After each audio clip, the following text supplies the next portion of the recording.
Hey guys, the objective of today's video is to go through a circular slip example.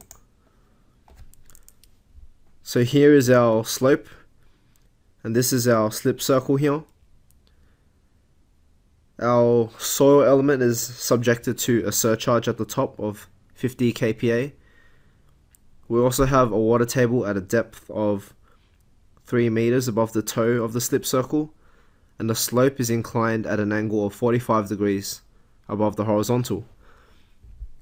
We also know that the weight force acts at a distance of 4.5 meters away from the center of the slip circle, and the radius of the slip circle is the sum of these distances, which is 9 meters.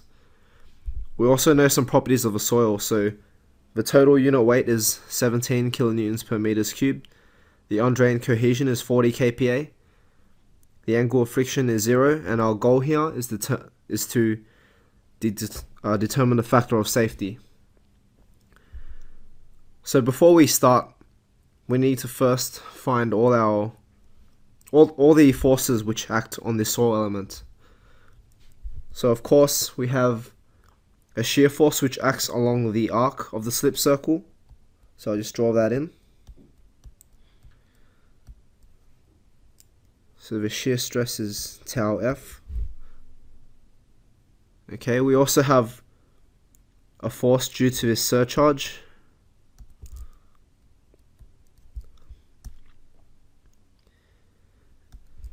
And because of the water table here, the slip circle also experiences hydrostatic pressures, like so.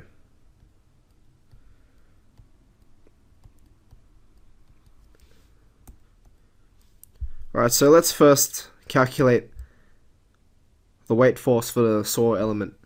And before we can do this, we need to be able to find out what the area is of this portion of the soil.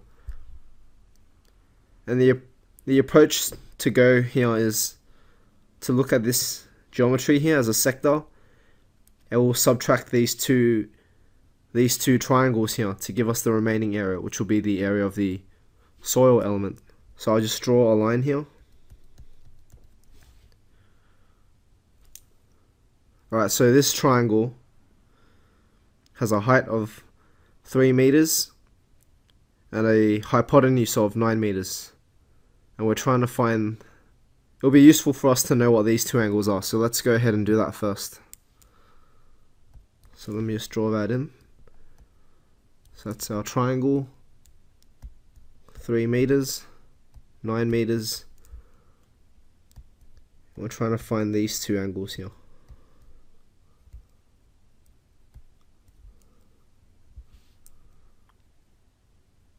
So sine alpha is equal to 3 divided by 9. So therefore, if you plug that into the calculator, alpha equals 19.5 degrees. And beta, which is the remaining angle, is equal to 180 minus 90 minus 19.5. So therefore beta equals to 70.5 degrees. And cosine alpha equals to y divided by 9. So y equals 9 cosine alpha, which gives us a value of y which is 8.48 meters.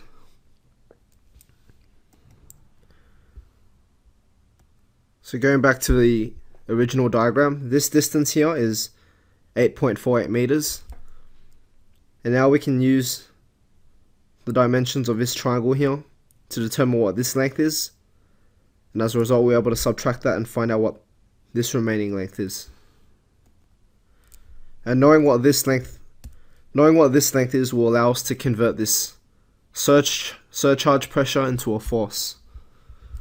So let's first look at this triangle. So obviously, if this is a right angle, this angle here has to be 45 degrees as well.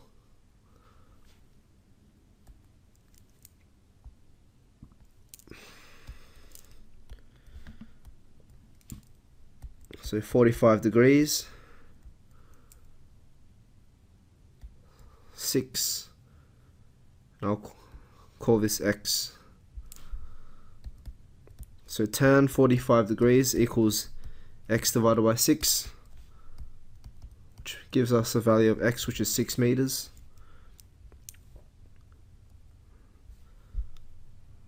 So I'll just label these points as well. So let's call this point A, point B, let's call this C, call this point here D, and we'll just leave that as point O. And this angle here is beta.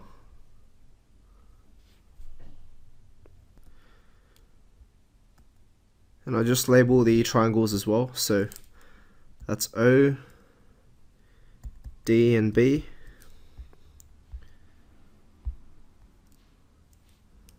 That's D, C, and A. So therefore, DC equals 6 meters.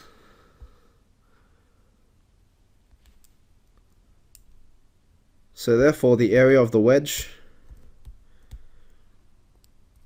is equal to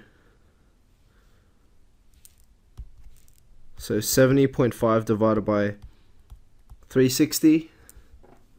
This is the angle beta, multiplied by pi, multiplied by 9, which is the radius, and a minus the area of these two triangles here. So let's subtract this triangle first. That's this triangle here, minus half times 6 minus, and this triangle here,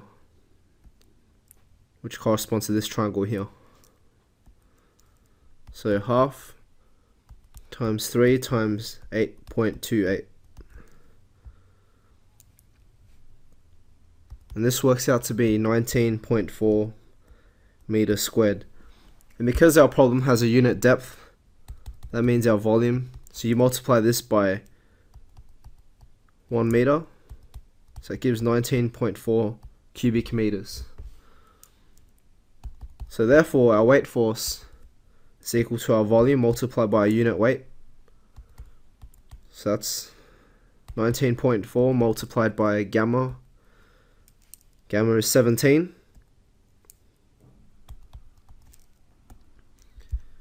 And this works out to be 330 kilonewtons. Alright, so now let's find out what this arc length is, AB. So we know what the angle of the arc is,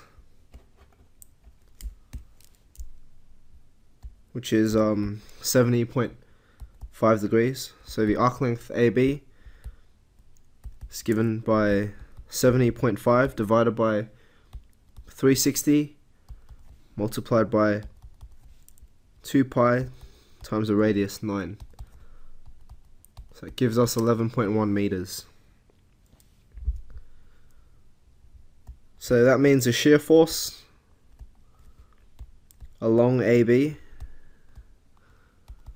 which is equal to tau F multiplied by the arc length LAB, which is equal to 40 times 11.1, which gives us 444 kilonewtons. Finally, we'll have the surcharge.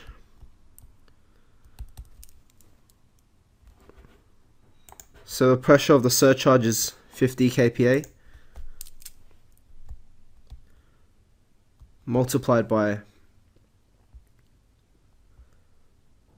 so we know the distance DC is 6 meters and the distance DB is 8.48 meters. So this entire distance is 8.48 meters, and this distance is 6 meters. So this distance here is 8.48 minus 6, which is 2.48. So 2.48, which gives us a surcharge force of 124 kilonewtons. Okay, so we now need to find what our hydrostatic force is. And before we can do that, we need to determine what this length here is. So I'll just draw another triangle. So hydrostatic force.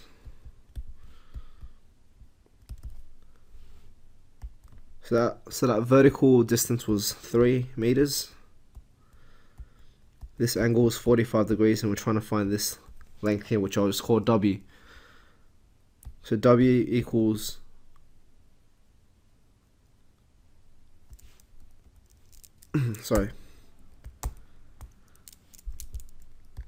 cosine 45 degrees is equal to 3 over W. So that gives W to be 4.24 meters.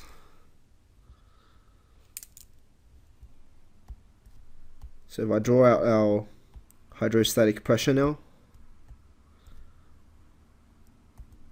this distance is 4.24 meters.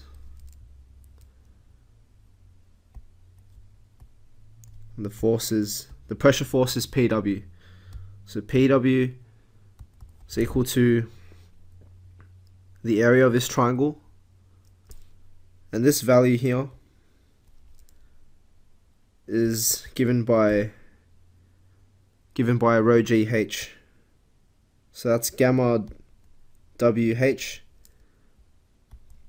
which is 9.81 multiplied by 3 meters. So this is half times 4.24 times 9.81 times 3. So our hydrostatic force is 62.4 kilonewtons.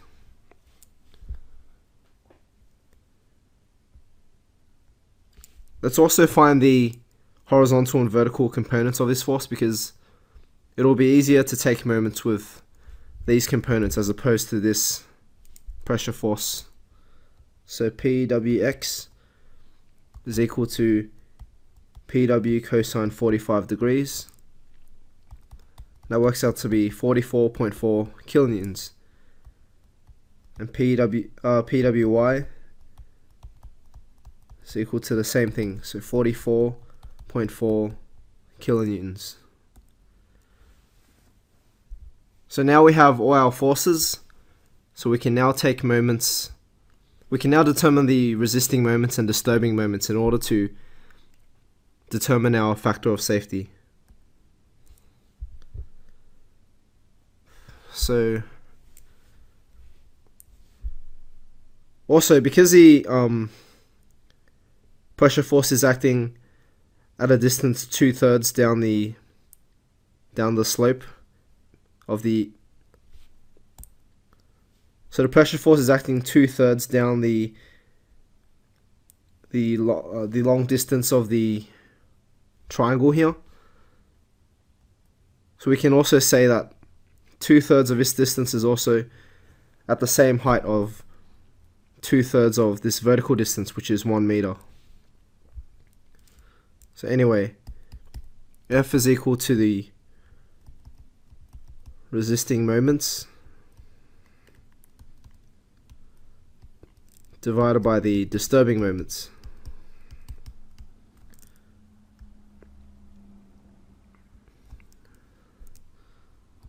So resisting moments are all the moments that are going anti-clockwise.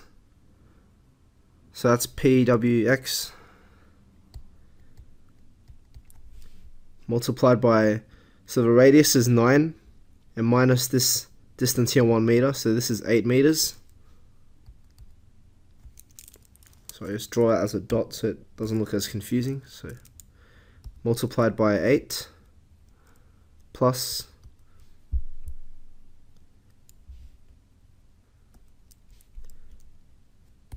and also our shear force, that's also acting anti-clockwise, so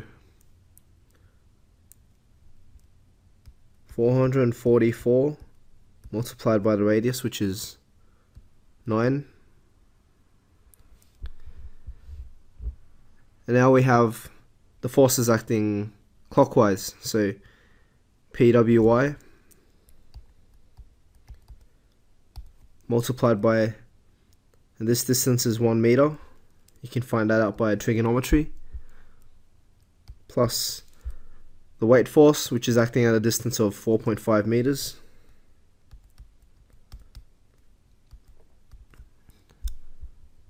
And finally, the surcharge.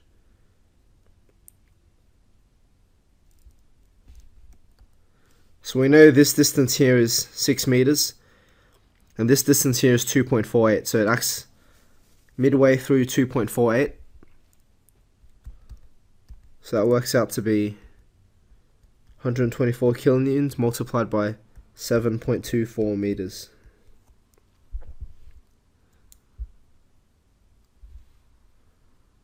And that force is 44.1, and this force is 44.1. So therefore, our factor of safety works out to be 1.79. And that's it for today's video. Hope this helps, guys.